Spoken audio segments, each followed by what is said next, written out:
یہ ہولینس یہ آپ کو پالیٹکس کی باتیں پوچھتے رہیں گے، لیکن اجازت ہو تو ریلیجن کی ایک بات پوچھ سکتا ہوں؟ سر یہاں پہ ہم یو کے میں رہتے ہیں سر، مسلمان ہیں، یہاں پہ جب شریعہ لاء کی بات ہوئی اور آرچ بشپ آف کینٹربری نے جا کے ایک لیکچر دیا ہائی کورٹ میں، اس کو انوائٹ کیا گیا تھا کہ شریعہ لاء پہ لیکچر دو، اور اس کو آؤٹ آف کانٹیکسٹ باتیں لے کے جو اچھالا گیا، حالانکہ اس نے بالکل صحیح بات کی تھی شریعہ لاء پہ.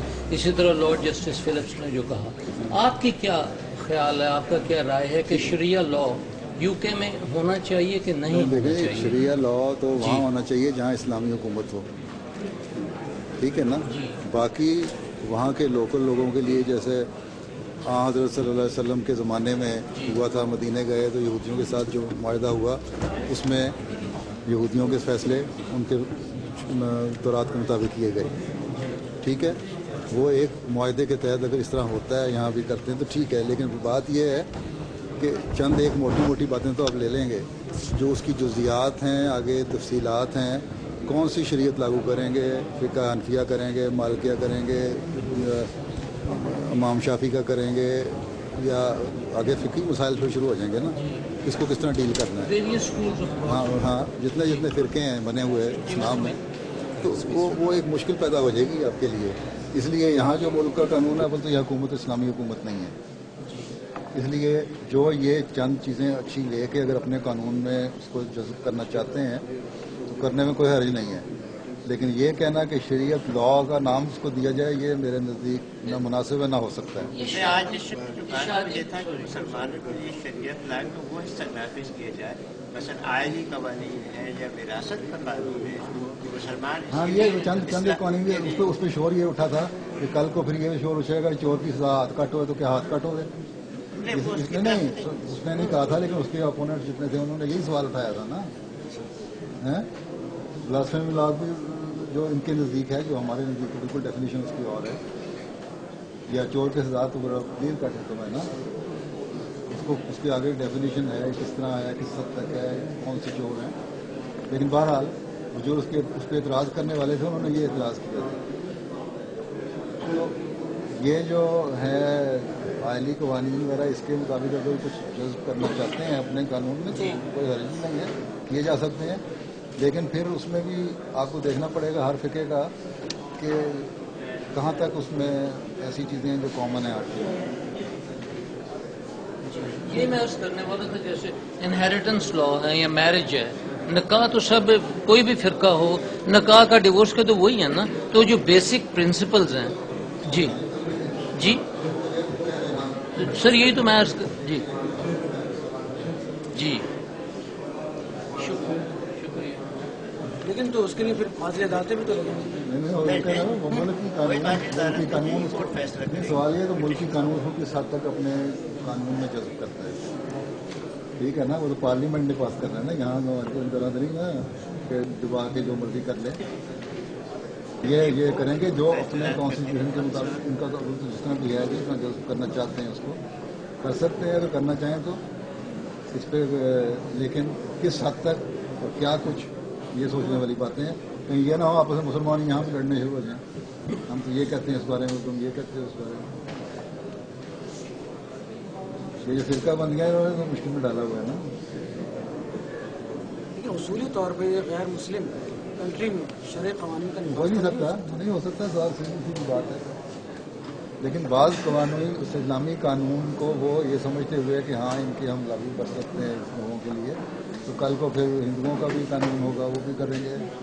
بدھسٹ کے لیے کیا ہے، زرتشتیوں کے لیے کیا ہے، یہودیوں کے لیے کیا ہے، تو مختلف قانون پھر ایک اور پھر یہ ایک پنڈورا باکس اس طرح کھلے گا کہ ہر مذہب کے قانون جب آنے شروع ہوں گے پھر عیسائیت بات کرے گی.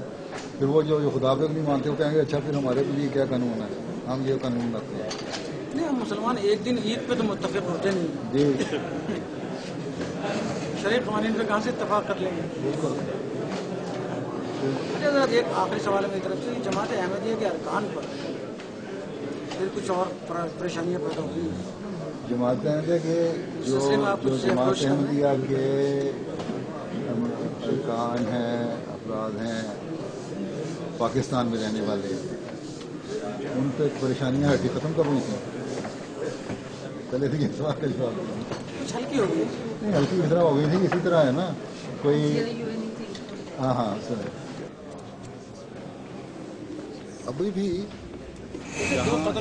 जहाँ मुल्ला का जोर नहीं है वहाँ पुलिस ऑफिसर या एडमिनिस्ट्रेशन स्ट्रॉन्ग है, बाद शरीफ आदमी हैं, अक्सर होते हैं हर जगह, जो हुकूमत के आगे भी खड़े हो जाते हैं। अभी देख लें, अब चाहे उसने अपने ज़ाती वजह से ये किस तरह SSP ने लाहौर में भी कह दिया था ना, कानून मुझे इजाज़त देता मैं हाथ डालूँ नवाज शरीफ पे या किस तरह या रोकूँ उसको, DSP वगैरह थानेदार मतलब जो हैं कुछ शरीफ आदमी जो खड़े हो जाते हैं कि नहीं हमने करना, और मौलवी को लताड़ देते हैं। लेकिन जब तक कानून कायम है उस वक्त तक एक उनके पास चीज़ मौजूद है, जो मर्ज़ी चाहें कर दें, और उसको क्योंकि असेंबली ने जायज़ करार दे दिया है इसलिए सर्टिफिकेट मिल गया। वो ये शरीयत आप कराना चाहती है, असेंबलियाँ शरीयत बनाती हैं यहाँ, जब असेंबलियाँ शरीयत बनाती हैं तो फिर ये कुछ होता है, हैं? इसलिए हिंदुस्तान में रहने दें शरीयत लागू ज़्यादा बेहतर है।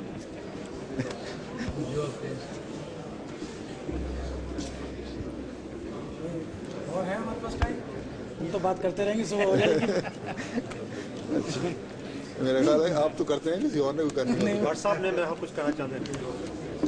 मैं सुन रहा हूँ, बात उन्होंने ठीक की है कि वो जो शरिया लॉ वगैरह जो बात हो रही है ना, ये तो पार्लियामेंट ने करना है, उन्होंने तो कुछ कर नहीं सकते आपके आर्च बिशप कैंटरबरी, लेकिन ये इनहेरिटेंस या मैरिज लॉ तक अगर आएंगे ना, उसमें हमारी औरतों का नुकसान होगा।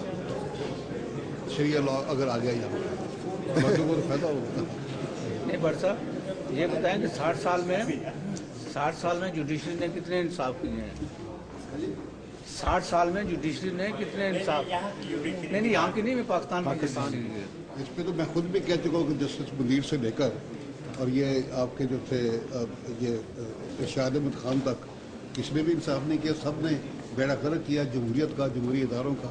और आगे क्या आगे हो जाएगा? जी आगे भी नहीं हो होगा। जाएगा। अब एक नहीं, ये जस्टिस इफ्तिखार की बात नहीं है, Iftikhar is only symbol as far as lawyers are concerned, ये एक सिंबल है, उसको सिंबल के तौर पे आगे आया है। इफ्तिखार तो हम जानते हैं जो ये है वो हमें पता है ये क्या है।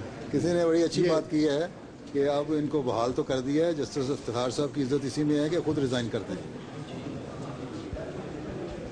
मेरा भी ख्याल कि वो रिजाइन करेंगे।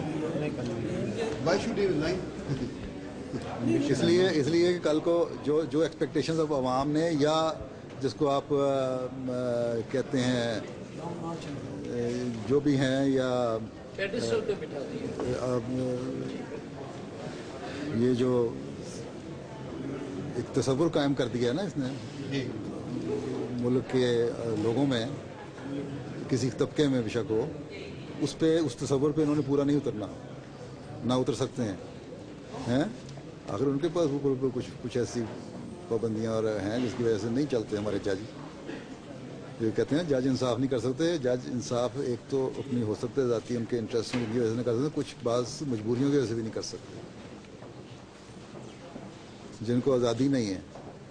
बिल्कुल आप तो वजह तो माने, लेकिन कुछ जज अच्छे होते हैं, ज्यादा मेजॉरिटी उनकी। आपने जस्टिस मुनीर का जिक्र किया और कुछ उन्होंने ठीक है नहीं किए होंगे इंसाफ, लेकिन उनमें कम से कम ये था कि जो बाज़ फैसले उन्होंने बड़े जुर्रतमंदी से किए हैं। बिल्कुल ठीक है, अच्छे किए और बड़े ऐसे आउटस्पोकन हुए हैं कि उन्होंने किसी मौलवी की, किसी हुकूमत की परवाह नहीं की। वो आपकी बात बिल्कुल बजा, वो जो मुनीर और मुनीर कमीशन की जो रिपोर्ट है वो ठीक है, लेकिन जो फैसला उन्होंने किया सबसे पहले मौलवी तमीज़ुद्दीन के केस में बेड़ा गर्क हुआ जमहूरियत का, वहीं से वो तो खैर ठीक है ना। उसके बाद जो 200 केस में किया अयूब खान के ज़माने में और बेड़ा गर्क हुआ। जब फौज को अब इजाज़त देंगे दखल देने की सियासतदान, तो फिर बेड़ा गर्क तो होगा, जमहूरियत का भी होगा और फिर चलता चला जा रहा है। वो उस ज़माने के सियासतदानों की बात कर रहे हैं जिन्होंने पाकिस्तान बनाया, उस ज़माना जिनके दिल में कुछ थोड़ा बहुत दर्द ठीक है, उस ज़माने से आपने काली आज़म का पाकिस्तान, वो सब लोग उसी पाकिस्तान तो फिर वो 7 साल के बाद तो काली आज़म का पाकिस्तान पे आना शुरू हो गया था ना, इनकलाब फौजियों का। अगर देखें अमलन तो जी बिलवास्ता या बिलावास्ता, डायरेक्टली या इनडायरेक्टली 6-7 साल के बाद ही शुरू हो गई थी फौजियों की हुकूमत। बिल्कुल ठीक है आपकी बात, उसमें कोई शक नहीं है। लेकिन अगर वो तो जो हुआ ना सबसे पहले तो ये हुआ ना जो पहला वाकया मरवी तमीज़ ठीक है, उससे हाँ। पहले वो एक तारीख चली थी, वो आपकी बात बिल्कुल बजाय, उसमें बड़ा अच्छा किरदार था जस्टिस मुनीर का।